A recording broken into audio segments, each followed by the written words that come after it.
আগামীকাল ব্রিগেডে জনগর্জন সভা আর সেই নিয়ে কঠোর নিরাপত্তা ব্যবস্থা রাখা হয়েছে। ব্রিগেডে নিরাপত্তায় থাকছে ১৬০০ পুলিশ বাহিনী। ব্রিগেডে অভিষেক বন্দ্যোপাধ্যায়, মমতা বন্দ্যোপাধ্যায় জনগর্জন সভা আর তা নিয়ে কিন্তু কঠোর নিরাপত্তা ব্যবস্থা রাখা হয়েছে।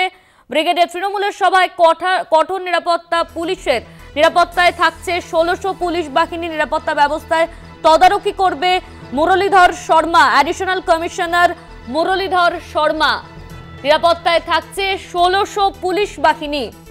ব্রিগেডে তৃণমূলের আগামীকাল সভা রয়েছে, জনগর্জন সভা, আর সেই সভায় কিন্তু কঠোর নিরাপত্তা ব্যবস্থা।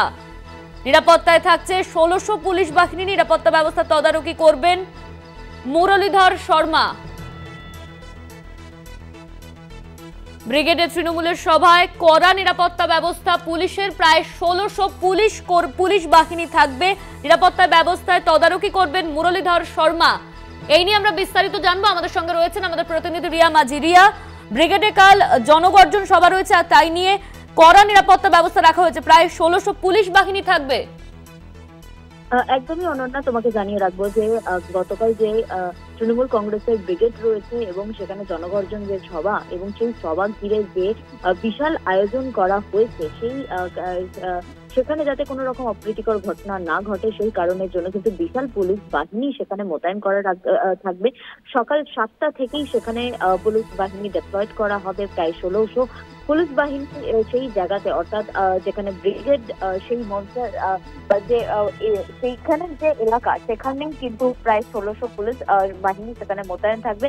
এবং যে মেন ডায়াস করা হয়েছে, আমরা জানি যে ডায়াস একদম অনেক বড় একটি ডায়াস করা হয়েছে। সেই ডায়াসের সামনে, অর্থাৎ সেই মূল মঞ্চের সামনে যিনি দায়িত্বে থাকবেন, অ্যাডিশনাল সিপি 1 মুরলীধর শর্মা, তিনি পুরো তদারকির দায়িত্বে থাকবেন। এবং পাশাপাশি সেখানে তোমাকে জানিয়ে রাখবো যে বিশাল যে ফোর্স মোতায়েন করা হচ্ছে, তার মধ্যে অ্যাসিস্ট্যান্ট কমিশন থেকে আরম্ভ করে একাধিক যে জয়েন্ট সিপি পদমর্যাদার অফিসাররা এবং ডিসি পদমর্যাদার অফিসাররা এই ডায়াসের আশেপাশে থাকবেন। এবং তাছাড়াও কিন্তু বিশাল বাহিনী তারা বিভিন্ন জায়গায় ছড়িয়ে থাকবেন। এবং তাছাড়াও ওয়াচ টাওয়ার করা হয়েছে এবং যাতে কোনো রকম অপ্রীতিকর ঘটনা না ঘটে সেই বিষয়টা নজর রাখার জন্য কিন্তু সেখানে অ্যাম্বুলেন্স থাকবে, যাতে কোনো ঘটনা ঘটে সেক্ষেত্রে যাতে তড়িঘড়ি ব্যবস্থা নেওয়া যায় সেই কারণের জন্য ১১টি অ্যাম্বুলেন্স এবং ৪টি দমকলের ইঞ্জিন থাকবে।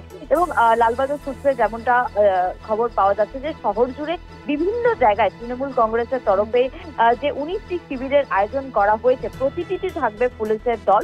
এবং হাওড়া, শিয়ালদা, হাজরা মোড়, উত্তীর্ণ সহ যে একাধিক যে জায়গাগুলো যেখান থেকে বড় মিছিল আসবে, সেখানেও কিন্তু পুলিশের মোতায়েন থাকবে। এবং প্রতিটি জায়গায় যে এই মিছিলগুলো, বড় মিছিল যেগুলো কোঅর্ডিনেট করবে এসি পদমর্যাদার একজন করে অফিসার, ইন্সপেক্টর পদমর্যাদার একজন করে অফিসার, এই পুরো যে বড় বড় র্যালিগুলো আসবে সেগুলোকে কোঅর্ডিনেট করবে, যাতে কোনো রকম অপ্রীতিকর ঘটনা না ঘটে। কালকে আগামীকাল শহর জুড়ে সেই পুরো বিষয়টা কিন্তু লালবাজারের তরফ থেকে কন্ট্রোল রুমের সাহায্যে সেগুলো তদারকি চালানো হবে এবং ফোর্স ডিপ্লয়েড হবে। একদমই রিয়া, তোমায় ধন্যবাদ। আমাদের সঙ্গে ছিলেন আমাদের প্রতিনিধি রিয়া মাঝি।